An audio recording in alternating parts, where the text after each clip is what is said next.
lihat tadi ada beberapa rumah sakit, kira-kira sekitar 16 rumah sakit yang dibentuk waktu itu khusus untuk menangani corona telah ditutup dan beberapa pasien telah dirujuk ke rumah sakit setempat yang ditunjuk oleh pemerintah. Nah, ini menunjukkan kalau dari di bagian negara Wuhan, China, sudah terdapat peningkatan terhadap kesembuhan pasien. Nah, sedangkan kalau di Indonesia ini karena kita kasusnya juga baru bergejolak itu di bulan awal Maret sehingga masih adanya adalah peningkatan. Tapi tetap tenang karena tadi kita bisa lihat kalau persentase dari kesembuhan itu cukup tinggi, jadi tetap kita tidak usah panik dan terus menjaga kesehatan.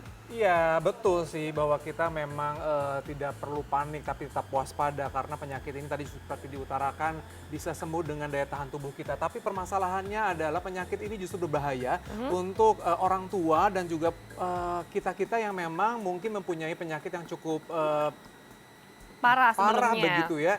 Jadi artinya kita pada saat ini juga harus benar-benar juga mengetahui kondisi diri kita seperti apa. Pada saat kita merasa mungkin saat ini ada gejala-gejala menuju atau seperti penyakit corona, ya tentunya kita juga tidak boleh egois gitu kepada masyarakat sekitar. Karena bisa saja kalau memang itu positif kan tidak bisa kita biarkan untuk menular dan menyebar ke banyak pihak, banyak orang begitu. Jadi sekali lagi tentunya waspada kita iya, dan juga tentunya yang memang punya gejala-gejala atau memang yang sudah positif corona dan lain sebagainya, itu juga tidak boleh egois, harus bisa membantu mengurangi penyebaran dari penyakit ini ya.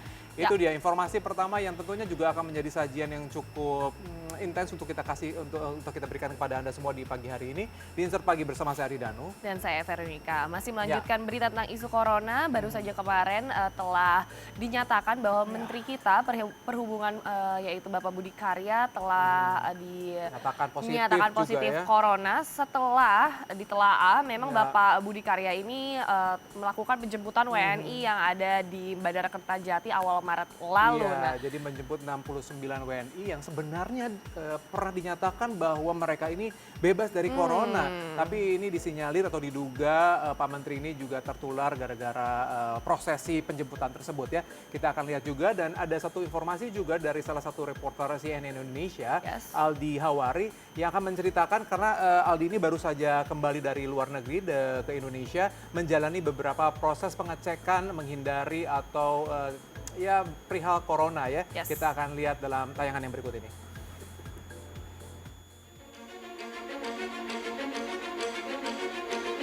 Kabar mengejutkan tanah air. Kemarin Menteri Perhubungan Budi Karya Sumadi dikabarkan positif terjangkit virus corona. Kabar ini diklarifikasi oleh Sekretaris Negara Pratikno pada 14 Maret 2020 lalu. Dikabarkan Menteri Budi Karya telah lama tak nampak di publik, tepatnya semenjak awal Maret 2020.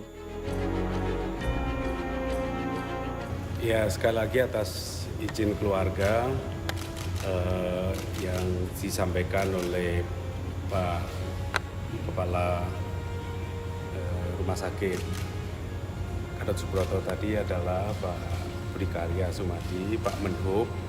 Sekali lagi ini kami sampaikan memang atas izin keluarga.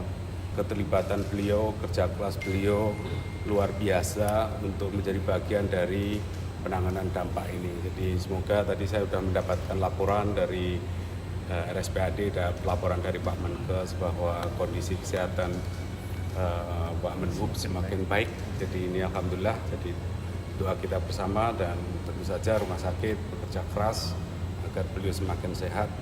Demikian halnya juga bagi pasien-pasien yang lain juga semakin sehat. Berbagai spekulasi dilayangkan, salah satunya mengenai masalah kesehatan Budi Karya yang sempat menjadi teka-teki. Ya, belakangan kondisi kesehatan Menteri Perhubungan menjadi sorotan. Menjalani aktivitasnya sebagai menteri, segudang aktivitas dilakukan dengan mengunjungi banyak tempat dan bertemu banyak orang. Diduga dirinya mulai terinfeksi virus ini semenjak menyambut kedatangan 69 WNI yang menjadi anak buah kapal Diamond Princess di Bandara Kertajati, Majalengka. Pasalnya, 9 penumpang Diamond Princess dikabarkan telah terpapar virus corona. Setelah menyambut kedatangan para WNI, tak lama ia dikabarkan jatuh sakit. Bahwa yang kedua kita melakukan Pak Menkes, Pak Menteri Kesehatan juga sudah melakukan langkah-langkah berikutnya terutama sekali melakukan tracking, interaksi, dan juga penanganan lebih lanjut. Jadi insya Allah semuanya akan baik-baik saja, nggak ada. Jadi karena kita juga sekali lagi pemerintah kan dengan sikap untuk terus melakukan tracking sehingga dampaknya bisa dilokalisir.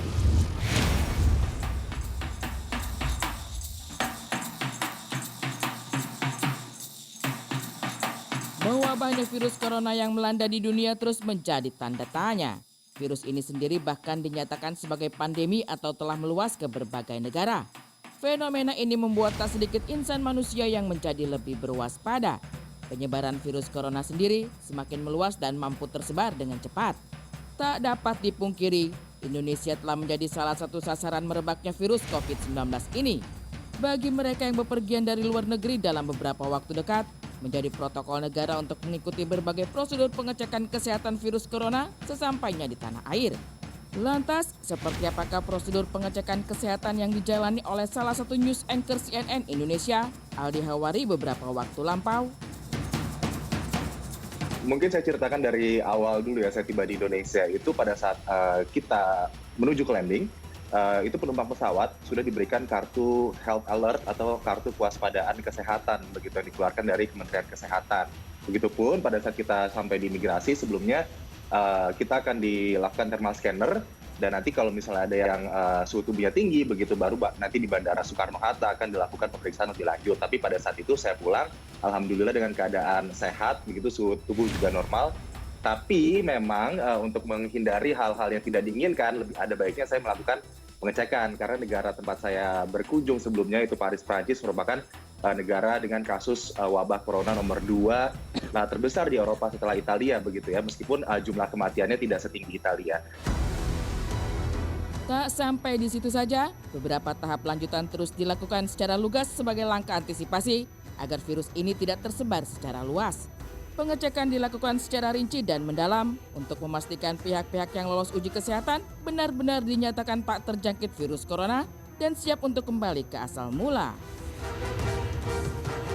Dan lalu pada tanggal 12 tepatnya kemarin saya melakukan pemeriksaan kesehatan corona di rumah sakit RSPAD Gatot Subroto di situ. Ada beberapa tahapan yang harus dilakukan dan memang karena antisipasi dan juga sekarang banyak sekali masyarakat yang ingin memeriksakan kesehatannya terkait dengan corona ini, memang jumlah mereka yang ingin berobat ini cenderung banyak sekali begitu, jadi harus mengantri. Bahkan saya sampai menghabiskan waktu kurang lebih 6 jam di situ Tiffany di RSPAD Gatot Subroto bersama dengan orang-orang yang ingin tes begitu. Normalnya pada saat saya bertanya kepada bagian pendaftaran normalnya hanya 3 jam begitu dari registrasi. Saya lalu melakukan pengetesan darah, cek darah, lalu baru dilakukan ronsen toraks dan lalu barulah pada saat selesai keduanya itu cek darah dan juga ronsen toraks atau paru-paru ini, barulah kemudian konsultasi ke dokter begitu. Walaupun sudah dinyatakan sehat dan tak terjangkit virus COVID-19, ternyata terdapat anjuran untuk melakukan isolasi secara mandiri, terutama dalam masa inkubasi, yaitu selama 14 hari lamanya. Nah, karena saya sehat di sini memang, jadi keterangan yang diberikan adalah saya sehat begitu ya.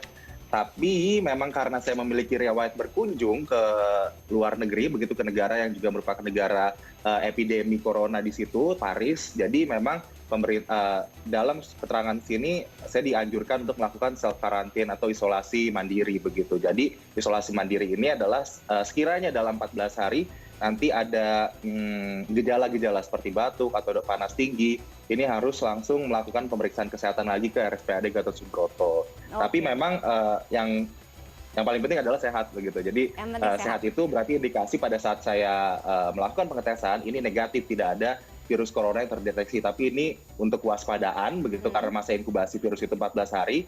Jadilah ada anjuran atau rekomendasi untuk melakukan pemantauan kesehatan.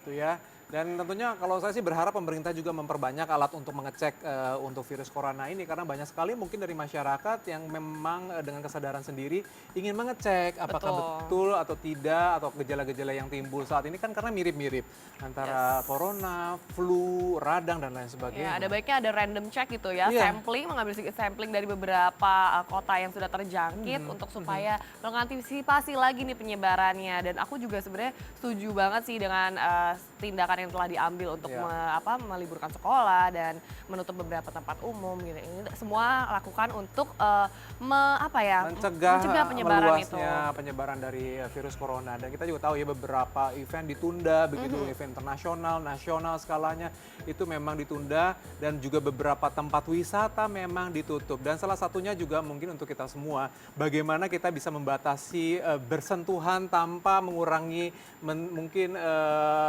pertemanan Pertemuan dengan orang-orang, yaitu dengan cara bersalaman yang tidak tanpa bersentuhan bertemu dengan tangan gitu begitu kan. Ini ya. ada beberapa contohnya yang bisa kita lakukan, mungkin bisa meniru beberapa orang Jepang ya. Kalau mereka cukup dengan membungkuk saja, dan itu juga ada jarak ya buat membungkuk. Jadi Kamu kan juga bungkuk dong. Jadi aman gitu Nah, kan. ini yang pertama atau yang Aman. kedua mungkin seperti ini Yes. salamnya begitu tetap saling menghormati. Betul. Yang ketiga juga salamnya seperti ini. Iya, itu ini dia. beberapa pilihan ya. Mungkin aku juga masih agak canggung kemarin ketemu beberapa teman kayak masih ada yang mau cipika-cipiki, tapi aku langsung kayak hai gitu. Ya sudahlah, ini kan mencegah yang namanya penyebaran dari virus corona ya. Dan selanjutnya kita juga ada informasi mengenai, ini sih kayaknya nggak ditunda ya, karena ada resepsi pernikahan yang katanya akan dilakukan di 3 kota gitu ya. Dan ada satu undangan yang memang mulai tersebar, yaitu pada tanggal 22 Maret, di mana resepsi dari Jessica Iskandar ini akan dilaksanakan di Kota Bandung. Iya, berita selengkapnya saat lagi tetap di Insert Pagi.